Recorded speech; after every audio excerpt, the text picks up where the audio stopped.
ภาเวนะสัพพธรรมานุภาเวนะสัพพสังฆานุภาเวนะสัทธาโสถีพระวันตุโวขอถวายความเคารพพระเถรานุเถระพระภิกษุสงฆ์สามเณรทั้งหลายทุกรูปเจริญพรท่านพุทธศาสนิกชนพี่น้องประชาชนอุบาสกอุบาสิกาทั้งหลายทุกคน วันนี้รายการเสียงธรรมจากพระสุวรรณเมธีด็อกเตอร์เจ้าคณะอำเภอจอมทองและก็ว่าที่เจ้าอาวาสพระอารามหลวงวัดพระธาตุศรีจอมทองวรวิหารร่วมกับสถานีวิทยุกระจายเสียงวัดฝายหิน FM ฝายหินFM 104.5 เมกะเฮิรตซ์วัดฝายหินทุกวันพฤหัสบดีกับวันศุกร์1 ชั่วโมงเต็มมาพบกันเมื่อวานนี้อาตมาภาพได้พูดเกี่ยวกับโพชฌงค์องค์แห่งธรรมเป็นเครื่องตรัสรู้ก็เรียกว่ามีสติปัฏฐาน4สัมมาปัฏฐาน4อิทธิบาท4อินทรีย์5พละ5โพชฌงค์7และอริยมรรคมีองค์8อริยมรรคมีองค์8เรียกว่าทาง8สายหรือทางสายตรง8เส้นเป็นองค์ประกอบแห่งการบรรลุมรรคผลนิพพานหรือย่อแล้วก็เป็นศีลสมาธิปัญญารวมอยู่ในไตรสิกขาศีลสมาธิปัญญาแยกขยายออกไปก็ได้แก่อริยมรรคมีองค์8ซึ่งเป็นส่วนหนึ่งขององค์แห่งธรรมเป็นเครื่องตรัสรู้การตรัสรู้ก็คือการตรัสรู้ธรรมของพระสัมมาสัมพุทธเจ้าได้บำเพ็ญบารมีมา4อสงไขยยิ่งด้วยแสนกำไรกัน แล้วก็ตลอดถึงบำเพ็ญบารมีมาโดยตลอดถึงการได้มาตรัสรู้คือได้บำเพ็ญผ่านกฎผ่านกติกากฎกติกาหรือว่ากฎแห่งการประพฤติปฏิบัติในก่อนพุทธสมัยและก็สามารถได้รู้แจ้งแทงตลอดคือบรรลุถึงธรรมและก็ได้สามารถทำอาสวะขยายานให้หมดสิ้นลงไปได้จนดับกิเลสจนไม่เหลือเรียกว่านิพพานพระพุทธเจ้าเรียกว่าปรินิพพาน แต่ธรรมที่จะเข้าถึงนั้นผู้ที่จะได้บรรลุมรรคผลคุณธรรมอันสูงได้แก่บรรลุโสดาปัตติผลเป็นโสดาบันก็มีดีสกทาคามีก็ตามอนาคามีก็ตามรู้ถึงอรหัตผลนั้นเป็นพระอรหันต์นั้นจะต้องผ่านการบรรลุอริยมรรคมีองค์8หรืออริยสัจ4ซึ่งจะได้อธิบายเป็นข้ออริยมรรคมีองค์8และว่าองค์แห่งธรรมเป็นเครื่องตรัสรู้อย่างคือเป็นหนทางอันประเสริฐหนทางอันประเสริฐมี8สายหรือ8เส้นเรียกว่า8สายหรือ8เส้นมีอะไรบ้าง1สัมมาทิฏฐิปัญญาอันเห็นชอบคือเห็นอริยสัจสี่ทุกข์สมุทัยนิโรธมรรคทุกข์ก็คือตัวปัญหา เรามีปัญหามีความทุกข์หลายอย่างเช่นสภาวะทุกข์ทุกข์ประจำสังขารได้แก่ชาติชรามรณะสองปกิณณกทุกข์ทุกข์จรมาได้แก่โศกได้แก่ความเศร้าโศกร้องไห้พิไรรำพันทุกข์ทุกข์กายทุกข์ใจนะแล้วก็ปกิณณกทุกข์ทุกข์เนืองนิดได้แก่หนาวร้อนหิวกระหายปวดอุจจาระปัสสาวะเรียกทุกข์เนืองนิดและจากนั้นก็มีเรียกว่าพยาธิทุกข์ได้แก่การเจ็บไข้ได้ป่วยหนาวร้อนด้วยพิษไข้แล้วสันตาปทุกข์ทุกข์ร้อนรุมเกี่ยวกับไฟคือราคะโทสะโมหะเพลิงเหล่านี้เผาผลาญจิตใจให้เราร้อนให้ดิ้นรนจนถึงกับทำอะไรต่างๆที่ประหารแย่งชิงก็ต้องทำให้เกิดเวียนว่ายตายเกิดในวัฏสงสารวิปากทุกข์ตัวที่6ก็ทุกข์เพราะผลของกรรมที่ได้กระทำมาผลของกรรมวิบากวิปากทุกข์ผลของกรรมที่ได้มาสหคตทุกข์ข้อที่7สหคตทุกข์ทุกข์ไปทำอะไรก็ทุกข์อย่าให้เจ้าคุณมาบรรยายให้เจ้าคุณก็ต้องค้นคว้าว่าจะพูดเรื่องอะไรสัปดาห์หนึ่งเราพูด3 วันติดกัน3 วันติดกันวันแรก1 ชั่วโมง 30 นาทีวันที่2ที่3ของสัปดาห์นี้ได้แก่วันพฤหัสและวันศุกร์ทุกสัปดาห์ก็จะต้องหาข้อธรรมะมาพูดในเวลาวันละ1 ชั่วโมง1 ชั่วโมงเพราะนั้นเมื่อได้รับมอบหมายอย่างนี้เราก็ต้องค้นคว้าต้องอ่านให้คล่องต้องจำให้ขึ้นใจทำไม่ได้ก็ต้องเอานำมาอ่านต้องมีวิธีแต่ว่าก็พยายามก็ต้องไปท่องไว้ให้จำไว้เป็นการเพิ่มเติมเสริมความรู้ให้กับตนเองแล้วเป็นการทำให้มีความชำนาญในด้านการเผยแผ่ความชำนาญเกิดจากการเริ่มต้นและทำบ่อยๆการเริ่มต้นและทำบ่อยๆไม่มีใครที่จะเกิดมาก็ทำเป็นแล้วล้วนแล้วแต่มาฝึกมาหัดมาประพฤติปฏิบัติหรือทำลองผิดลองถูกกว่าจะได้ดิบได้ดีกว่าจะสุกง่ายจะสุกถั่วก็ไม่ อย่าสังเกตดูบิดามารดาของเราเลี้ยงลูกเลี้ยงบุตรเลี้ยงธิดามา7 คน8 คนท่านตรากตรำมาแทบจะทุกครอบครัวพอลูกสามารถเลี้ยงตัวได้หาปัจจัยหาสิ่งที่จะมาบำรุงครอบครัวจุนเจือได้ว่าจะทำเพื่อพ่อแม่เสียหน่อยก็มาท่านก็มาอายุไขส่วนมากจะเป็นอย่างนั้นน่าเห็นใจเหมือนกันว่าเพราะฉะนั้นท่านสาธุชนทั้งหลายนี่แหละท่านก็ทำหน้าที่ของท่านมากว่าจะเสวยสุขไปเสียละไปด้วยสาเหตุต่าง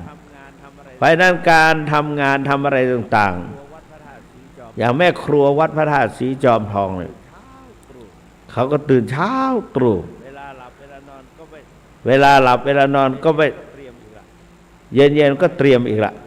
เตรียมไว้วันพรุ่งนี้เช้าตี 4ก็ต้องมาหุงข้าวหุงปลาแต่ความจริงแล้วเจตนาเขาไม่ใช่อย่างนั้นเจตนานี้เข้ามาบวชแล้วก็ตั้งใจที่จะมา ปลดเปลื้องภาระธุระหน้าที่ออกจากปลดเปลื้องธุระภาระหน้าที่อันหยาบแล้วก็มาทำภาระหน้าที่อันละเอียดอันละเอียดให้กับกายเวทนาจิตธรรมอันได้แก่กายเวทนาจิตธรรมนี่แต่ว่าการฝึกนี้ก็ต้องทุกข์เรียกว่าสหคัตตทุกข์ไปทำอะไรก็ทุกข์เพราะอันนั้นไม่ว่าจะอะไรก็ตามข้อที่8อาหาระปริเยทิฏฐทุกข์ทุกข์เพราะการกินอาหารกินไม่ได้กินเข้าไปแล้วก็ป่วยอาพาธป่วยอาพาธนิ้วเท้านิ้วมือล็อกกินอาหารเพราะก็กินอาหารจับโน่นจับนี่ก็มือหงิกไปตามๆกันอยู่เฉยๆนี่ก็ปวดถ้าไม่รู้ก็เราอีกคนหนึ่งที่นิ้วมือล็อกหลายท่านไปผ่าตัดทำจนนิ้วมือล็อกอันนี้เรียกว่าไปทำอะไรอาหารละปริเยทิฏฐทุกข์ทุกข์เพราะการกินอาหารฟันก็ไม่ดีกัดอะไรก็เสียวฟันเจ็บด้วยเสียวด้วย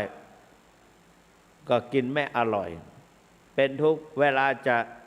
รับประทานอาหารครั้งหนึ่งหรือฉันข้าวมื้อหนึ่งสะดุ้งกลัวจะเสียวกลัวจะเจ็บไม่กินก็หิวพอกินเข้าไปแล้วก็เดือดร้อนเรียกว่าอาหาระปริเยทิฏฐทุกข์ทุกข์เพราะการกินอาหารข้อที่9วิวาทะมูลกทุกข์วิวาทะก็รู้เขาว่าวิวาทะมูลกะก็คือต้นสาเหตุเพราะการทะเลาะเบาะแหวงทะเลาะวิวาทกันจึงเป็นเรียกว่าวิวาทะมูลกทุกข์ทุกข์เพราะการมีทุกข์แล้วก็สุดท้ายก็คือทุกขขันธ์ทุกขันธ์ห้ามีรูปเวทนาสัญญาสังขารวิญญาณเวทนาสัญญารูปเวทนาสังขารวิญญาณร่างกายก็เป็นทุกข์สัญญาก็ความจำก็ไม่ค่อยดีเวทนาก็เกิดขึ้นเย็นร้อนอ่อนแข็งเขาหนาวนิดหนึ่งเราหนาวเข้าไปทางไหนก็ไม่รู้หาก็ไม่เจอมันหนาวสั่นนี่ก็เป็นความทุกข์อีกอย่างหนึ่งขันธ์ห้าเป็นไปตามนั้นไม่มีใครว่าปัญจุปาทานขันธาทุกขาปัญจุปาทานขันธาทุกขาแล้วว่าขันธ์ห้านั้นเป็นทุกข์ทุกขาเป็นทุกข์เพราะฉะนั้นนี่ก็เป็นความทุกข์ความทนอยู่สภาพเดิมไม่ได้ต้องมีการแก่การสึกการกรอนและการผุพังตลอดถึงการเรี่ยรายเรียกกระจัดกระจายและสูญหายเป็นในที่สุดนี่แต่ว่าทุกข์ในอริยสัจสี่นั้นทุกข์คือความทั้งหมดนี่แหละความตั้งแต่ความไม่สบายกายไม่สบายใจก็เพราะเกิดมาจากสาเหตุมีสาเหตุของทุกข์ไปทำอะไรก็ทุกข์เพราะนั้นนี่หิวกระหายก็เป็นทุกข์ก็ต้องเพิ่มเติมเสริมขึ้นอันนี้เรียกว่าอริยสัจสี่นี่ทุกข์สองสมุทัยมันมีเหตุเป็นที่มาไม่มีเหตุผลก็ไม่เกิดนี่ก็เรียกว่ามีเหตุมีผลมาจากเหตุทุกข์มาจากเหตุมีอะไรบ้างก็ว่าไปแล้วเมื่อกี้ทำให้เกิดทุกข์เรียกว่าสมุทัยคือ สามนิโรธความดับทุกข์ความดับทุกข์แก้ทุกข์การแก้ปัญหาอย่างที่บอกว่าจิตน่ะจิต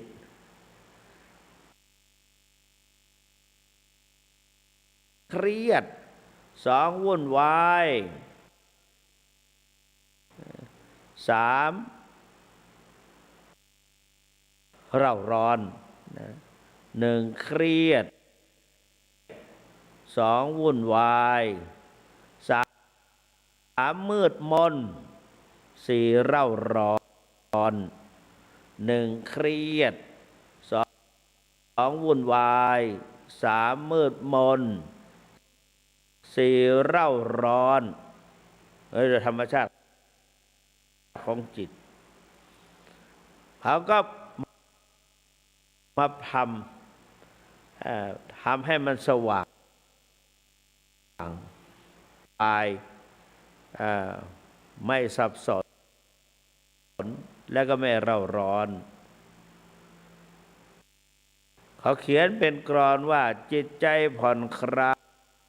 ายเพราะการคิดจบจิตใจสงบเพราะการคิดวางเยือกเย็นเพราะการคิดดีคิดดียังไงอยู่คนเดียวให้คิดบวกอยู่กับพวกให้เมตตาอยู่กับปัญหาให้รีบแก้อยู่กับอยู่ในโลกนี้ให้ปล่อยวางยังไงไม่โจมตีไม่บีทารักษาศีลไม่เห็นแก่กินไม่เห็นแก่นอนฝึกสอนตนเองและสัมมาทิฏฐิปัญญาเห็นชอบคือเห็นอริยสัจสี่สองอย่างคือกายยิกทุกข์ทุกทางกายเจติสิกทำไมจึงทุกข์อามิสทุกข์ทุกข์เพราะสิ่งของเนราสมิสทุกข์ทุกข์ไม่อิงสิ่งของเป็นทุกข์ของพระสงฆ์ออกมาแล้วมาบวชก็บำเพ็ญเรียกว่านิราสมิสทุกข์ไม่เจืออามิสแต่เป็นทุกข์เนื่องจากข้อวัดปฏิบัตินะเป็นการฝึกฝนตนเองเป็นสมถกรรมฐานและวิปัสสนากรรมฐานต่อไปในทุกข์สองสมุทัยสามนิโรธคือความดับทุกข์เราจะดับทุกข์อย่างไร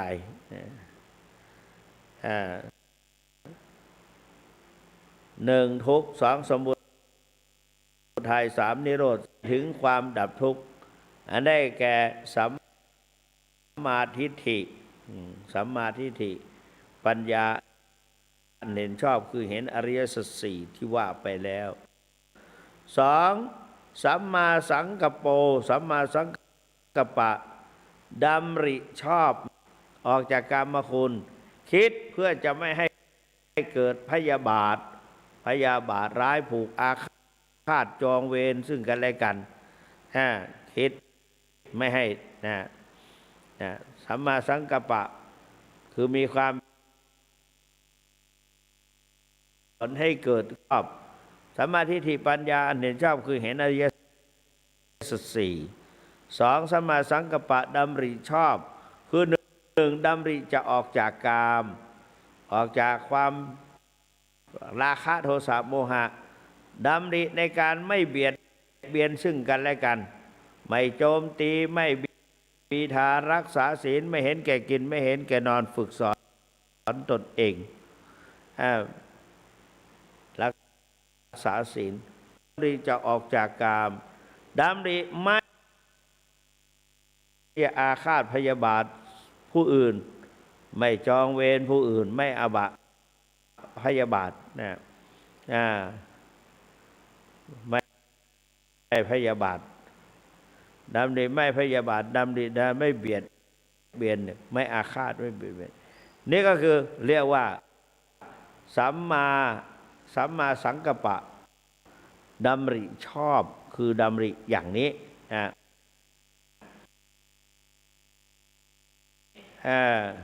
เอาดูนาฬิกา ก็เลยสะดุดต่อไปก็คือสัมมากัมมันสัมมาหนึ่งสัมมาทิฏฐิสองสัมมาสังกัปปะสัมมากัมมันตะทำการงานชอบเว้นจากกายทุจริตสามไม่ฆ่าสัตว์ไม่ลักทรัพย์ไม่ประพฤติฆ่าสัตว์ไม่ร่ายกามสัมมาสังกัปปะสัมมาสังกัปโปสัมมาทิฏฐิสัมมากัมมันตะทำการงานชอบสัมมาวาจาเจรจาชอบคือเว้นจากวจีทุจริตสี่อย่างคือไม่พูดเท็จไม่พูดส่อเสียดไม่พูดคำหยาบไม่พูดเพ้อเจ้อเรียกว่าสัมผัสปลาปะไร้สาระพูดความจริงพูดความจริงสัจจะความจริงใจจริงต่อคนจริงต่อการงานจริงต่อหน้าที่ก็พยายามพูดวาจาอ่อนหวานพูดประสานสามัคคีพูดดีมีสาระนะพูดวาจาอ่อนหวานมีสาระนี่ก็คือสัมมากัมมันตะสัมมาวาจาสัมมากัมมันตะสัมมาวาจาสัมมาวาจาสัมมาอาชีวะสัมมาชีพสัมมาชีพเลี้ยงชีวิตในทางที่ชอบไม่หลอกลวงเขาเรื่องชีวิตการงานคนเรานั้นเกิดมาต้องมีหน้าที่ถ้าไม่มีหน้าที่ก็ไม่มีการงานก็ไม่มีหน้าที่โบราณบอกว่าหน้าที่มีก็มีคนเหยียดหยามหน้าที่นั้นสำคัญกว่าคนหน้างามหน้าตาดีหน้าที่สามไม่งามเอ่ยแต่ใครนั้นนี่ก็คือหน้าที่ไม่หลบเลี่ยงเบี่ยงบ่ายไม่ก้าวก่ายหน้าที่ไม่เกินหน้าที่พอทำให้พอดีนะนี่เรียกแปลว่าสัมมาชีพทำเลี้ยงเขาเลี้ยงชีวิตคือไม่ทำทุจริตไม่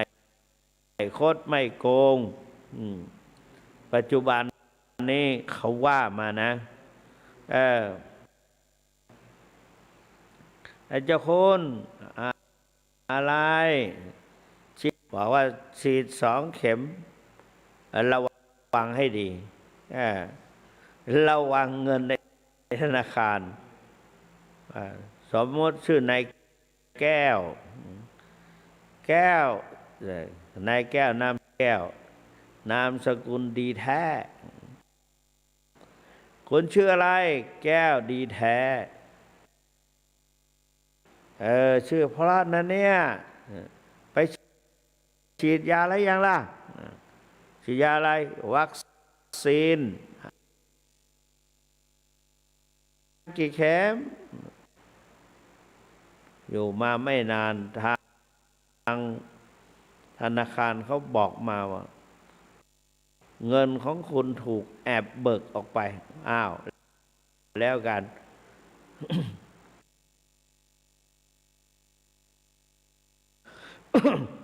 ว่าไม่หลอกลวงเขาเลี้ยงชีวิตในทางสุจริตในทางที่ชอบสัมมาชีพอันนี้เรียกว่า สัมมากัมมันตะสัมมาวาสองสัมมาทิฏฐิสัมมาสังกัปปะเป็นตัวปัญญาเรียกว่าเป็นปัญญาสิกขาอันนี้ศีลสิกขาต่อจากนั้นก็สัมมาวายามะเพียรมีความเพียรชอบในการสองในการละวจีทุจริตประพฤติวจีสุจริตสามในการละมโนทุจริตและก็ประพฤติมโนสุจริตสี่ละในความเห็นผิดทำความเห็นให้ถูกต้องชอบ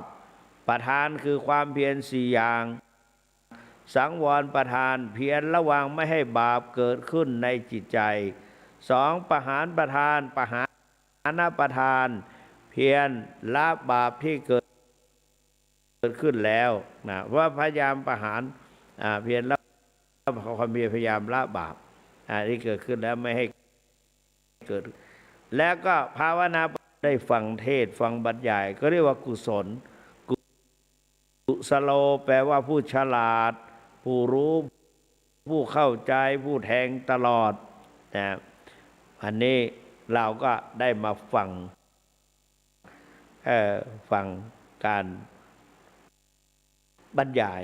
เนี่ยก็ได้เรียกว่าได้ความรู้เรียกว่าได้กุศลได้บุญเป็นบุญได้ความสุขบุญเกิดจากการฟังบุญเกิดจากการฟังและได้บุญฟังและได้ความรู้เรียกว่าด้วยกันมาพร้อมๆกันเป็นบุญเป็นกุศลเป็นอานิสงส์ทำให้เกิดความคล่องตัวและต่อไปสัมมาหนึ่งสัมมาสติสัมมาสติระลึกชอบคือระลึกในสติปัฏฐานสี่เรียกว่ากายานุปัสสนาเวทนานุปัสสนาจิตานุปัสสนาธรรมานุปัสสนาสัมมาสมาธิตั้งใจไว้ชอบคือเจริญฌานทั้งสี่ปฐมฌานทุติยฌานตติยฌานจตุตฌานและปัญจมฌาน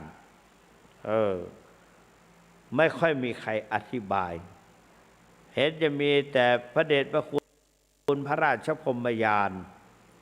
คือหลวงพ่อฤาษีลิงดำท่านเป็นมหาปรริยธรรมด้วยแล้วก็เป็นนักเทศน์ปัสนากับท่านชื่อมีนามว่าท่านพระมหาวีระแล้วก็ส่วนมากเราจะรู้ก็ว่าฤาษีลิงดำฤาษีลิงดำฤาษีลิงดำท่านได้พูดว่าในอดีตชาติท่านเคยเกิดเป็นพญาลิงดำเป็นลิงดำภาษานุสติญาณระลึกชาติได้ท่านประพฤติปฏิบัติ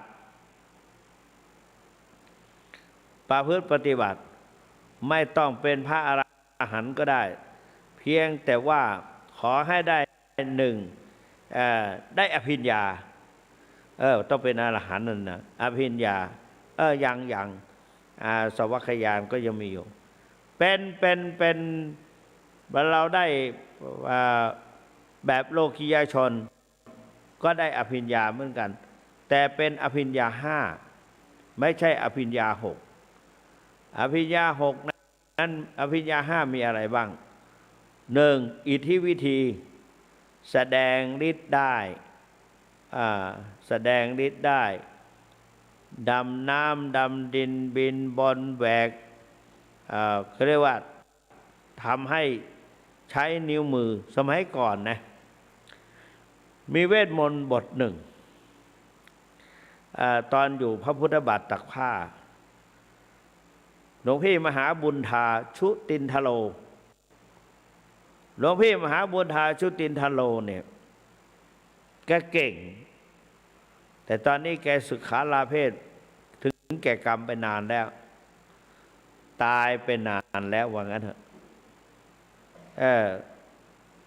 ไปคุกคีกันอะไรไม่รู้แล้วก็สึกขาลาเพศไปแล้ว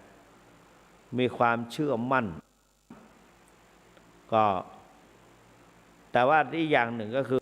พ่อลังสรรค์และคุณพ่อสุนทรเจ้าของ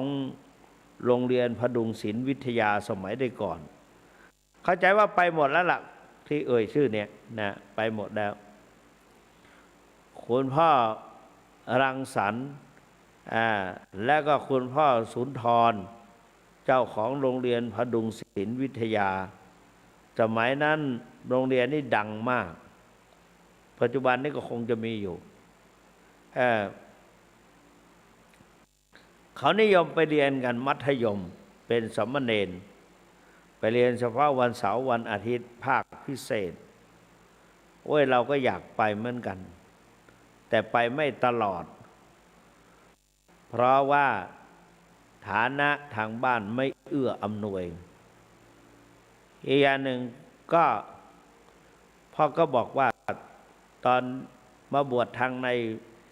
ก็เราในฐานะอุทิศชีวิตจิตใจให้กับพระศาสนาแล้วควรจะตั้งใจเรียนในเบื้องต้นอย่างน้อยก็เป็นที่พึ่งของประชาชนศรัทธาญาติโยมเช่นสวดงูโกฮ้องเขาพูดทางภาษายองต้องสวดเป็นพระต้องมีมนต์เป็นประชาชนก็ต้องมีสตังค์พระไม่มีมนต์คนไม่มีสตังค์ไปไหนไม่ตลอดนะพ่อก็ว่าอย่างนั้นก็อักเรียนอักษรนี่แต่ตอนนี้ท่านก็ตั้งใจพอหยุดเรียนบาลีเมื่อไหร่ท่านก็รีบเข้ากรรมฐานภาวนากำหนดปัจจุบันเดินกำหนดเท้านั่งกำหนดท้องจ้องดูอาการเคลื่อนไหวใจกำหนดสภาวธรรมที่เกิดขึ้นจนแน่วแน่เก่ง ไปสอบอารมณ์กรรมฐานได้ครับคำยกย่องเช่าคำชมจากหลวงปู่เจ้าคุณพระพรหมเจ้าคุณหลวงปู่ครูบาวัดพระพุทธบาทตักผ้านั้นอยู่ที่โน่น ได้รับคำชมเสมอทีนี้ในขณะเดียวกันก็มีผู้อำนวยการผู้จัดการโรงเรียนพดุงศิลป์วิทยาพร้อมด้วยคุณลุงลังสรรค์ดูคุณลุงลังสรรค์ก็อาจดูเหมือนว่าเป็นผู้อำนวยการโรงเรียนนี่แหละมัธยมโรงเรียนมัธยมเนี่ยที่ไหนก็ไม่รู้ก็มาบวชแล้วก็มีเวทมนต์คาถาเมตตามหานิยมแต่ว่าจิตต้องเข้มแข็งถึงจะเรียนแล้วก็ทดลองพอไปเจอมหาบุญธาก็คุยกันอยากจะรู้ว่าท่านมหาบุญธามีสมาธิตั้งมั่นขนาดไหนและให้บริกรรมคาถานั้นเหยียดนิ้วชี้เข้าไปที่มือของผักตำลึงมือยื่นออกมาเส้นอ่อนๆเอาไว้เกี่ยวกับรั้วกิ่งไม้ต่างๆต้นตำลึงที่มันจะขึ้นไม่ว่าตำลึงฟักทองว่าจะมีต้นไม้ที่ไม้เลื้อยต่างๆจะมีมือยื่นออกมาเส้นเล็กๆแล้วก็ชอบเกี่ยวพันรัดรึงเพื่อให้เถาตนเองนั้นแนบแน่นอยู่กับสิ่งนั้นๆ ปรากฏว่ามันมีมือยื่นออกมาถ้าเป็นฟักทองหรือว่าเป็นตำลึงก็ยื่นเข้าไป ปรากฏว่าเอาไปยกไว้ข้างๆไม่ให้ถูกกับมือมันทำให้มือของตำลึงหรือฟักทองดิ้นคือขยับดิ้นจึกแล้วก็ใครอย่าไปพูดอะไรนะตั้งใจดูเพ่งดูท่านมหาบุญทาก็ไล่ไปปรากฏว่ามือของตำลึงหรือฟักทองก็มารัดมืออันนี้แหละโอ้โหสร้างความดีใจให้กับพ่ออาจารย์สุนทรและอาจารย์ลักษณ์ไปอย่างมากกั้นลมหายใจเด็ดออกจากขั้วปะไม่รู้เอาไปทำอะไรนี่คือทดลองสมาธิว่ามีความตั้งมั่นมีภิกษุอีกรูปหนึ่งอันที่อยู่ในอรรถกถาภิกษุกลุ่มนั้นเจริญกรรมฐานภาวนาจนได้ฌานนั้นเป็นโลกิยฌานหรือได้ฤทธิ์อิทธิวิธีแสดงฤทธิ์ได้เนี่ยเป็นโลกิยะก็ไปนั่งมาก็เห็นงูเลื้อยขึ้นมาบนเพดานก็เลยบอกว่านี่ท่านทั้งหลายข้าพเจ้าจะทดลองกำลังแห่งสมาธิแล้วก็เสกเข้าไปที่นิ้วมือตนเองชี้ไปที่งูจงอย่าขยับขยื่นได้นะจงอยู่หมดเรี่ยวหมดแรงแล้วหล่นลงเขาก็เลยอยู่ตรงบนกิ่งไม้คาคบไม้ข้างบนก็หล่นลงมาต่อหน้าต่อตาภิกษุทั้งหลายก็มีอยู่สองฝ่ายหนึ่งก็เฮโลเยี่ยมยอดมากยกนิ้วให้สมาธิดีจริงๆว่างั้นแต่อีกฝ่ายหนึ่งก็โอ้น่าสงสารทำไมไปเบียดเบียนงูเขาก็ไปตามธรรมชาติเนี่ยเขาไปเบียดเบียนเขาหล่นจากกิ่งไม้สูงตกลงมาเนี่ยคงเจ็บนะเนี่ย ตกลงมาดังป้าบ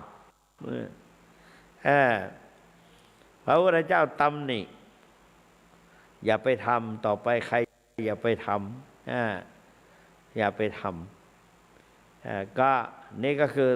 เรียกเกี่ยวกับสมาธิพูดถึงไหนไม่รู้ไปพูดถึงเรื่องนี้ นะเรียกว่าการบรรลุธรรมได้อภิญญาก็หนึ่งอิทธิวิธีแสดงฤทธิ์ได้เสกอะไรก็ได้ห้ามน้ำไม่ให้ไหลไปก็ได้ให้ภิกษุรูปหนึ่งไปแล้วก็ไปนั่งขวางทางแม่น้ำก็ไม่กล้าไหลมาก็ไหลคล้ายๆกับมีพลาสติกหรือมีแก้วกระจกไปกั้นไว้แล้วก็ไหลไปท่านก็ไปนั่งอยู่ก็คงเหมือนหลวงพ่ออุปคุตจำพรรษาในน้ำใต้สะดือทะเลเงี้ยก็สามารถน้ำไม่มาหาท่านไปอยู่ตรงไหนก็มีน้ำเปิดเป็นห้องให้ไม่เปียกตัวท่านนะผ้าจีวรไม่เปียกเพราะนั้นจำพรรษาอยู่ในใต้สะดือทะเลว่างั้นภิกษุรูปนี้ก็ไปนั่งขวางน้ำแสดงแล้วก็พระพุทธเจ้าว่าเป็นกิริยาที่ไม่เหมาะไม่งามไม่เป็นทางแห่งการตรัสรู้ไม่ใช่เป็นทางแห่งพระอริยเจ้าเขาทำกันให้เลิกเสียได้ประพฤติปฏิบัติดีก็พิจารณาหลวงปู่ทองให้พิจารณาว่าเห็นหนอได้ยินหนอถูกต้องหนออะไรต่างๆหลวงปู่ก็สอนให้เจริญกรรมฐานพิจารณาวิปัสสนาเนี่ยก็ต้องกำหนดหลวงพ่อโชดกพระเดชพระคุณหลวงพ่อเจ้าคุณพระธรรมธีรราชมหามุนีหรือว่าหลวงปู่เจ้าคุณโชดกมหาโชดกปริยธรรม9ประโยคเนี่ยท่านว่าวิปัสสนาต้องกำหนดเขากำหนดเรียกว่า เมื่อกี้พูดถึงเรื่องสัมมาทิฏฐิสัมมาสมาธิตั้งใจไว้ชอบคือเจริญฌานทั้งสี่เจริญฌานทั้งสี่อันมีปฐมฌานทุติยฌานตติยฌานและจตุตฌานปฐมฌานก็มีองค์ห้าอะไรปีติสุขเอกคตาปีติสุขอะไรเอกคตาลืมไปแล้วนั่นเนี่ยวิตกวิจารวิตกวิจารปีติสุขเอกคตาสงสัยเริ่มจะง่วงนอนแล้ว วันนี้ง่วงนอนสับสน ไม่เป็นไรยังเหลืออีก20 นาทีนะตอนนี้40 นาทีผ่านไปเหลืออีก20 นาที10 นาทีก็แล้วกันเหลืออีก10 นาทีก็จะเปิดโอกาสให้สาธุชนได้สนทนากับท่านเจ้าคุณเปิดโอกาสให้สนทนากันเพราะว่าวันพรุ่งนี้ก็เป็นวันเสาร์เป็นวันที่พระภิกษุสามเณรจะสอบบาลีกันแล้วการเรียนบาลีว่าให้ฟังซะหน่อยท่านอาจารย์มหาอุดมบุญทาลูท่านศึกไปแล้วล่ะแล้วก็เสียชีวิตไปแล้วคนเก่งนี่มักจะมีอะไรนะอุดมบุญทาลูนี่เป็นคนอำเภอปายจังหวัดแม่ฮ่องสอนศีรษะเขายังกับบาทของพระตั้งแต่เกิดมาก็เห็นไม่กี่รูปหนึ่งหลวงพ่อสุชินวัดนะอะไรลืมไปแล้วถ้ำตองสองหลวงพ่อพระครูอะไรปุญโญปถัมภ์นะลืมชื่อแล้วเนี่ยนะปุญโญปถัมภ์โน่นวัดกอเสลียมสูงพิสารปุญโญปถัมภ์พิสารปุญโญปถัมภ์ดูศีรษะท่านยังกระบาดนะแล้วก็มหาอุดมบุญทาลูหัวอย่างนั้นนะเก่งท่านเหล่านี้เรียนหนังสือเก่งจังเป็นปราชญ์ท่องอะไรก็จำง่ายให้เจ้าคุณไม่ใช่อย่างนั้นนะเจ้าคุณต้องเอากำลังสู้ถ้าเปรียบนักมวยก็เป็นอะไรแสนแสบเพราะนั้นใจสู้แล้วสู้อีกตกแล้วตกอีกแสนแสบก็ใช้กำลังจนเขาตีจนหน้าบวมกว่าจะชกแต่ละไฟกว่าจะชนะแต่ละไฟทีนี้มาพูดถึงมหาอุดมเป็นสามเณรสามารถแต่งกลอนเกี่ยวกับการบาลีเรียนบาลีให้เห็นจริงเห็นจังให้เห็นคุณค่าเขาไม่ได้ว่าไม่ใช่กลอนแต่เป็นสักวาเขาเขียนไว้ตั้งแต่ปีพุทธศักราช 2516 ลงหนังสือสันติสุขสันติสุขเป็นหนังสือสันติสุขของสภาปรริญญาจังหวัดลำพูนซึ่งคุณสันเทพมณีเป็นผู้อุปถัมภ์อยู่ แล้วก็มีพระราชพระเทพอะไรทีลาภรณ์อะไรเนี่ยนะก็คือหลวงพ่อเจ้าคณะจังหวัดลำพูนก็ใช่ที่ปรึกษาเจ้าคณะจังหวัดลำพูนก็ใช่เป็นรองเจ้าอาวาสวัดพระธาตุหริพุนชัยก็ใช่ก็ท่านเก่งเป็นรองเจ้าคณะภาค7ก็ใช่ก็ท่านหนังสือนี้ท่านเป็นหลวงพ่อท่านดำรงตอนนั้นยังเป็นสมณศักดิ์พระครูโสพลธีรคุณพระครูโสพลธีรคุณอาตมาเป็นลูกศิษย์ท่านจึงได้นิสัยการเทศจากท่านด้วย ทีนี้มหาอุดมก็มาเป็นสมาชิกของสภาปรริญญาจังหวัดลำพูน ท่านอยู่กับคณะเชียงยันวัดพระธาตุธนิพุนชัยที่ประทับใจก็คือท่านเขียนกรอนสักวาเกี่ยวกับบาลีไว้เจ้าคุณสุวรรณเมธีก็มาท่องจะจำได้อยู่หรือเปล่าไม่รู้นะก็โยมฟังก็แล้วกันสักวาบาลีนี้จะบอกยุ่งแต่นอกในงามอารามสีเปรียบขนุนนอกสามเพราะหนามมีภายในสิรสกลมกล่อมหอมโอชาเมื่อแรกเดิมเริ่มเรียนแสนเวียนวุ่นชุลมุนอีอังให้กังขาเดี๋ยวรัศอีอูเดี๋ยวทีคาจับธาตุมาลงปัจจัยหมวดไหนกันยิ่งเริ่มแปลคำพีตอนนี้ยุ่งแสนนุงนังนอกในอย่าให้ฝันไวยากรณ์อ่อนไม่ได้รีบใช้พลันบาลีนั้นจึงจะแจ้งแต่งเข้าใจคำสอนใดเล่าดีอันมีค่า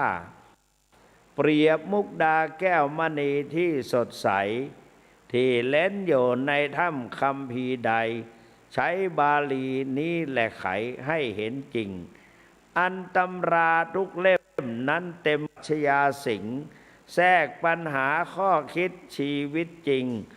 รวมสูตรอิงทฤษฎีชีวาคนซึ่งซับซ้อนซ่อนเร้นเป็นชอกชั้นคำสอนนั้นมากมายหลายเหตุผล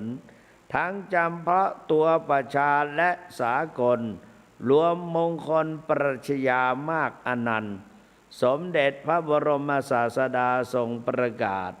สอนนักปราชญ์สัตว์เวไนยได้สุขสันต์ตัดดิ้นรนพ้นทุกข์พบสุขกันบาลีนั้นมีดีเช่นนี้เอ้ยโอ้จำได้เนาะต้องยกย่อง ให้เกี่ยวกับสมาธิก่อนที่จะมานี่ก็นั่งสมาธิมาด้วยแต่ว่าเป็นเทศมาก็นั่งสมาธิมาหรือหลับก็ไม่รู้ นั่งมาก็จากวัดพระเจ้าตาเขียวมาก็มาถึงที่นี่ก็เหลืออีก15 นาทีก็เนี่ยท่านสาธุชนทั้งหลายการบรรยายนี่ก็เป็นสมาธิอย่างหนึ่งเพราะว่าเราจะต้องบรรยายตั้งใจให้เป็นไปโยมตั้งใจฟังอาตมาก็มีสมาธิอย่างหนึ่งนี่ก็เหลืออีก3 นาทีจะเปิดสายละนะ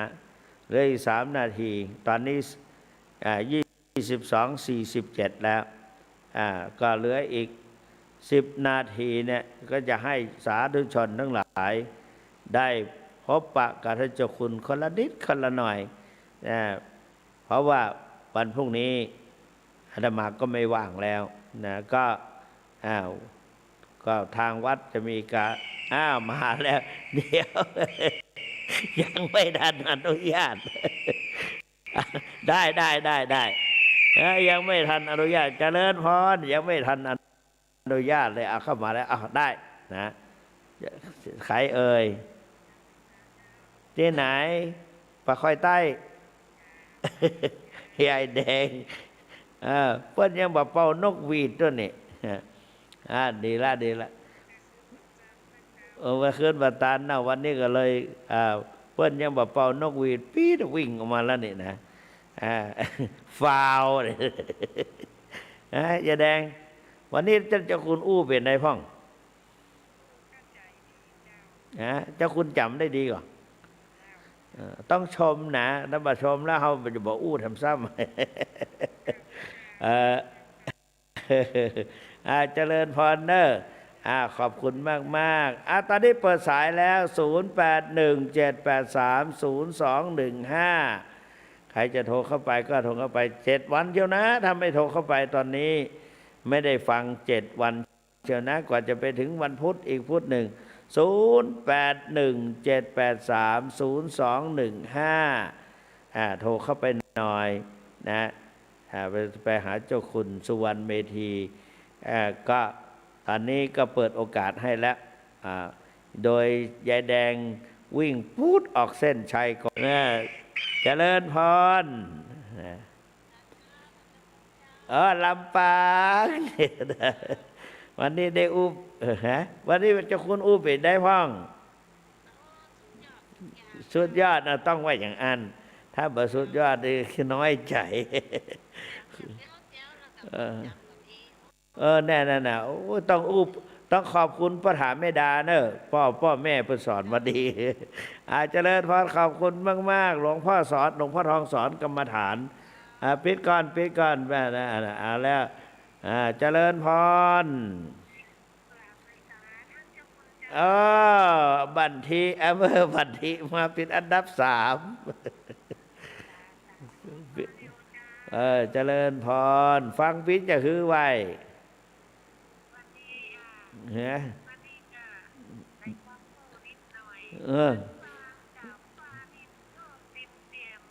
ฮ้ดีแล้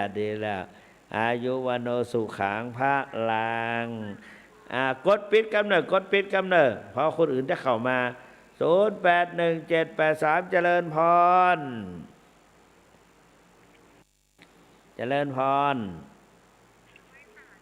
เจ้านี่โทรจากไหนแม่ลิมเหรอ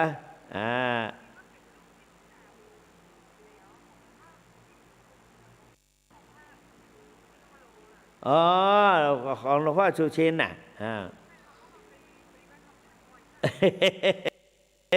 หลวงพ่อชูชินจำเก่งนะงวมมันบาดขอบคุณมากพี่วางหูกรรมแล้วองค์อื่นจะเข้ามาวางหูพี่นางร้องก็เข้ามาแล้วพี่นางร้องก้องเข่าเป็นคนดีสี่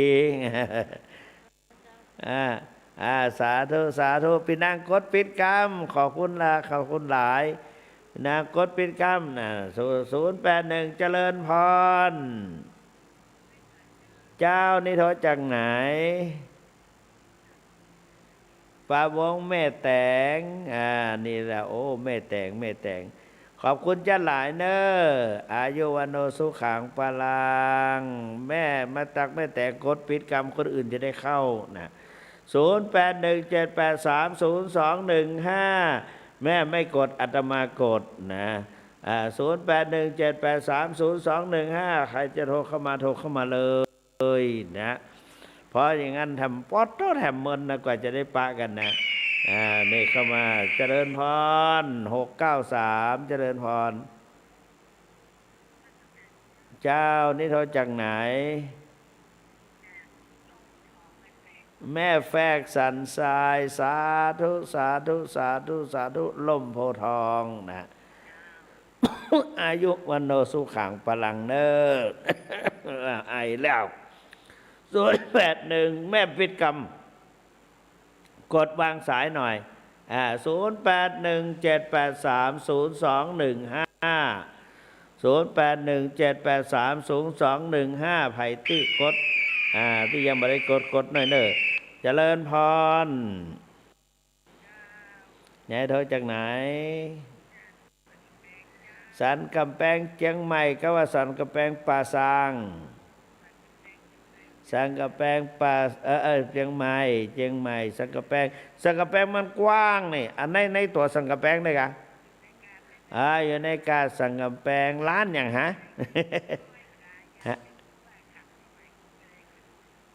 ขันน่ะคือกองขัน5ก็มาแบ่งร่างกายเนี่ยถ้าออกเนี่ยมันจะมีเป็นส่วนที่เพื่อนแบ่งกินแบ่งไปกองขัน5ก็การรูปก็เป็นกองหนึ่งเวทนาก็เป็นกองหนึ่งสัญญาก็เป็นกองหนึ่งสังขารก็เป็นกองหนึ่งวิญญาณก็เป็นกองหนึ่งเปิ้นฮ้องว่าขันธะแปลว่ากองเนี่ยดีแล้วที่ถามมานี่ดีแล้วถามตรงแล้วนะ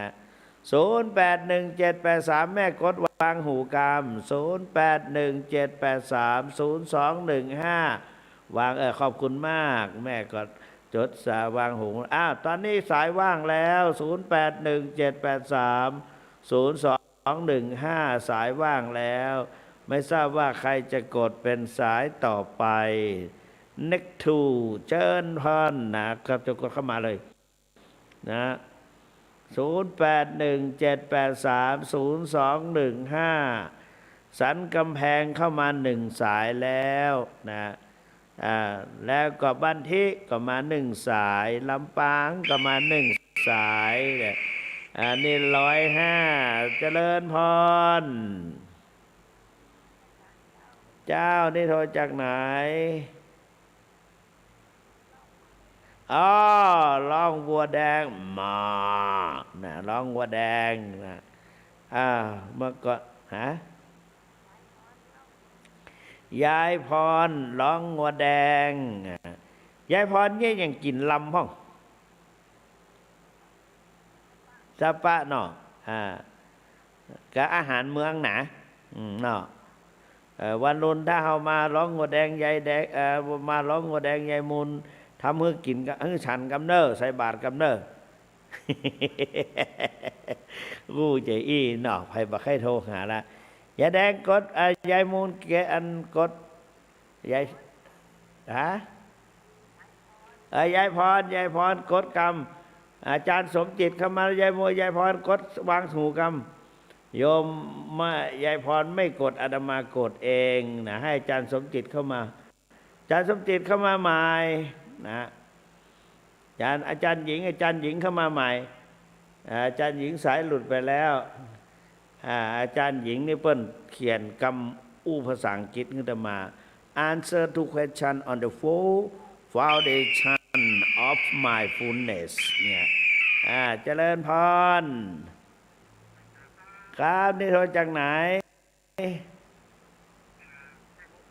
แม่ปูคาเหนือหนาวก็บรรณะพอให้พอดีเนาะอากาศเย็นสบายๆนะขอบคุณจันนั่งนะพลุงเนอะกดปิดกรรมวางหูกรรมอาจารย์สมจิตเข้ามาอีกแล้วป๊อกวางหูกดปิดกรรมอาจารย์สมจิตจะได้เข้ามาอาจารย์สมจิตเข้ามาแล้วเจริญพรอาจารย์หญิงเจ้าโอ้วัน2 วันนี่เสียงชัดเจนดีมากนั่นน่ะอาจารย์หญิงสบายดีเหรออายุวันโนสุขังพระลังอาจารย์หญิงของเจ้าคุณทำเพื่อให้เจ้าคุณอ่านภาษาอังกฤษได้นะอาจารย์หญิงวางหูในทีวางสายหน่อยกดวางสายหน่อยขอบคุณมากๆอาจารย์หญิงวางหูแล้ววางสายแล้ว0817830215สายว่างแล้วกดเข้ามาใหม่สาย7605เนี่ยว่าวันสายหลุดไปกดเข้ามาใหม่0817830215กดเข้ามาใหม่ยังเหลือเวลาอีก3 นาทีหรือ2 นาที0817830215กดเข้ามาใหม่วันนี้มีหลายคนเข้ามาผู้ชื่นอกชื่นใจนะสายเดิม2 นาทีโว้ยตุลิตังกดเข้ามาเลยหรือว่าหมดไปแล้วนะยังไม่หมดหรอกตังคนยองมีไหมวันนี้คนยองมีไหมนะ1787830215เพราะแน่มาแล้วนี่เจริญพรเจ้านี่โทรจากไหนปากกองสารปีนะได้ยินเสียงชัดดีก่อ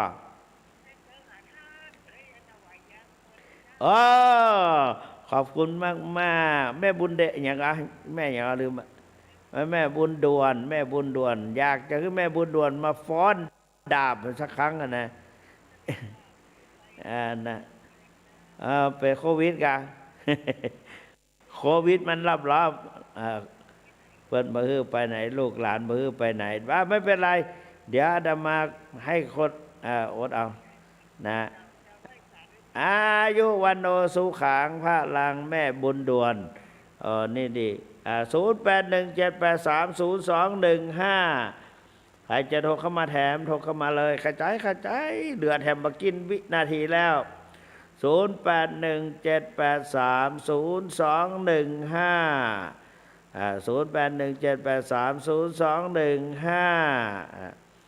คงใส่จะหมดแล้วจะเหลือเวลาอีกอะไรวินาทีอีก2 วินาที1 วินาทีหมดเวลาพอดี7:00เข้ามาหมดเวลาพอดีขออำนาจคุณพระศรีรัตนตรัยและกุศลผลบุญที่ท่านทั้งหลายได้กระทำได้รับฟังการบรรยายธรรมะจงเป็นตบะเดชะอภิบาลคุ้มครองป้องกันปกป้องรักษาภัยพิบัติคิดสิ่งใดให้สมมาตรปรารถนาเหมือนกันทุกท่านเทินขอเจริญพรเจริญพร